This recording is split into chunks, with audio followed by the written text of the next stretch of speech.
got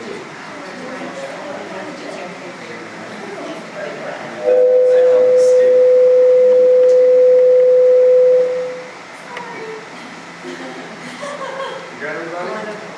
Is this it? Yeah. That's it. All right. I guess my name is Fred Kimmel. I work with Louisiana Wildlife and Fisheries in Baton Rouge. I work with our education program, and I'm going to try to cover some of the wildlife stuff today for you guys. Mainly what we're going to do is we're going to do some hands-on stuff, identify some skulls, some furs. But I want to talk first about a few concepts of wildlife management that I think you're going to need to know.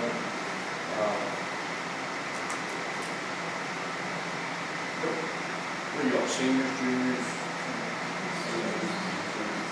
All right, good. Last week I got a call to speak to a group of kids. I asked the age of the kids, and they said 1 to 4. Kind of hard to do, so it's a real pleasure to speak to someone who can understand 2-syllable sentences, words and things like that. So first off, some important concepts of wildlife management. I don't know how much preparation y'all have done up to now, but I'm going to find out. So what's habitat? Tell me what habitat is. What's that? Where animals live. And what does that include? Where they live? Trees. It would include a whole variety of things. All the living and non-living things in the place where animals live. So it would consist of food, shelter, water, cover, all those things. When we say non-living, because non-living can be important. Give me an example of a non-living part of the habitat that would be important. Water would be, what else? None? Rocks? Could be. I was thinking things like the soil even, because a lot of animals have to burrow. You've got to have the right sorts of soil. So those are all parts of the habitat. All the living and non-living components of the place where the animals live. Another important term we'll talk a little bit about is the term carrying capacity. Anybody know what that means? You know what that means? That's like, Tell me. it's like the certain amount of like the highest amount of people that or of the species that can be held in a certain area or like they can be held in a certain area based on resources and all. You just about got it. I think you kind of meant it when you said based on resources. But it's the maximum number of animals, or people, or organisms an area can support without harming either the animals or the habitat. So for instance, an easy example for us to use is white-tailed deer. There's a lot of white-tailed deer in Louisiana.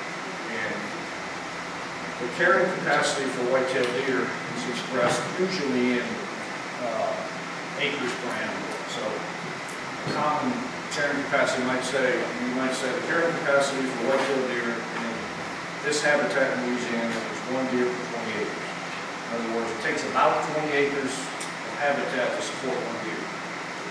Now that's kind of simplistic because that doesn't mean our deer are out on like a checkerboard pattern, all evenly distributed, each has 20 acres.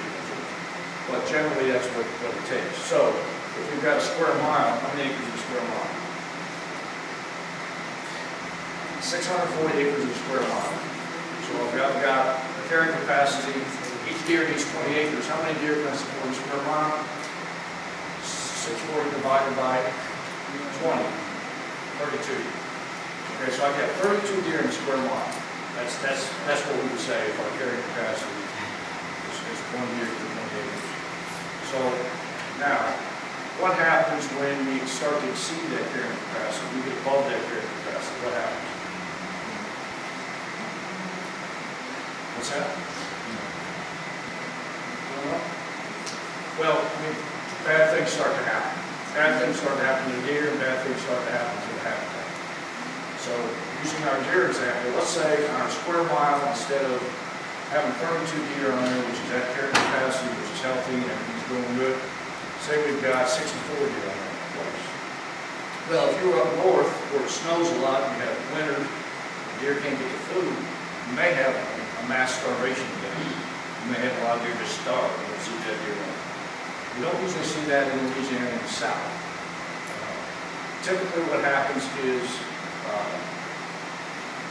the deer start to be impacted because they don't get enough food, so the reproductive rate declines. Typically an adult deer will have 2 fawns each year. If they're above carrying capacity, they may only have 1, or they may have none. Because the body can't get the food and nutrition they need to successfully reproduce. They may have 2 fawns and one of them may die because they don't get enough milk from the mother because the mother's nutrition is stressed. So those are the kind of things that usually happens in the South that keeps animals. They may exceed carrying capacity for a while, but it's always going to come back down. You may get a disease outbreak because the animals are stressed also. So all those things work to keep it, to reduce the carrying capacity. The other reason we don't want to exceed our carrying capacity is not only does it hurt our target animal, a deer in this case, but it hurts a whole lot of other animals. Because if you think about, again, the deer's a good example. A deer can reach up about 4.5 feet to eat. The deer will eat just about anything when they're nutritionally stressed. They'll eat things they wouldn't normally eat. So if you go into an area that's got way too many deer, you're going to find very little vegetation on the ground, all the way up to about 4.5 feet. It's going to be clean. It's going to look like there's a flood or something. Because you look through there, it's called a browser line. You look through there and there's just nothing growing until you get up high. So all the other animals that needed that vegetation on the ground or a little higher up have nothing to eat. The birds have nowhere to nest, perhaps. Ground nesting birds. Rabbits have nowhere to live. Mice and rats that usually run around the forest floor and don't have anywhere to eat, anywhere to live. So the things that eat those, the hawks, the owls, the bobcats, they don't have food, so it impacts a lot. It impacts the whole system when you exceed carrying capacity. So that's one thing we always try to do in wildlife management, is to make sure our populations stay at carrying capacity. Now, what is a limiting factor? Anyone know what that term means? The limiting factor is, what you see is what I think. The limiting factor is one of the things that is basically limiting the population. Okay? So if we have our population is at carrying capacity, exceeding carrying capacity, what's limiting it? It might be food. There's not enough food. Some animals are very specific in their needs. There are certain birds that have to have, a big pine tree to nest in. If you don't have big pine trees to nest in, you don't have as many animals. That's a limiting factor. Limiting factor may be nest sites. It may be water. You have certain animals that need marshy habitats or something like that, where they need a very specific habitat component is missing. That's a limiting factor. People can be a limiting factor. Poaching can be a limiting factor. Keeps the population down. Pollution can be a limiting factor. All those things. Anything that keeps the population down, keeps it from expanding, is a limiting factor. So one of the things we try to do in wildlife management is we try to increase our carrying capacity through management. In other words, there are certain things we can do to increase carrying capacity. Say if we want more gopher tortoises, which is a threatened species that occurs in southeast Louisiana. If we want more gopher tortoises, we can manage that habitat to increase the carrying capacity. We can burn. In the case of gopher tortoises, we can start burning, which is basically setting a fire we're not talking about a wildfire that Smoking Bear doesn't like, but this is a very controlled fire to meet some management objectives. If we're managing ducks, we want to increase the carrying capacity, we can manage our water levels. We can flood areas, we can take water off, put water on, that sort of thing. We can make nesting structures. Certain birds, lack of good nest sites, especially ones that nest in cavities, is often a limiting factor. So we make nest boxes, put out nest boxes. We may manage tickling. We talked about our deer population that didn't have enough browse, they're eating all the food. Well, you got two choices. One, you can reduce your deer population through hunting, or you can improve the habitat. I mean, you harvest some trees and things, there's sunlight, to the ground, they get more sunlight, more plants grow. So those are all things we can do to increase our carrying capacity. And that's what we do as managers of wildlife and fisheries a lot.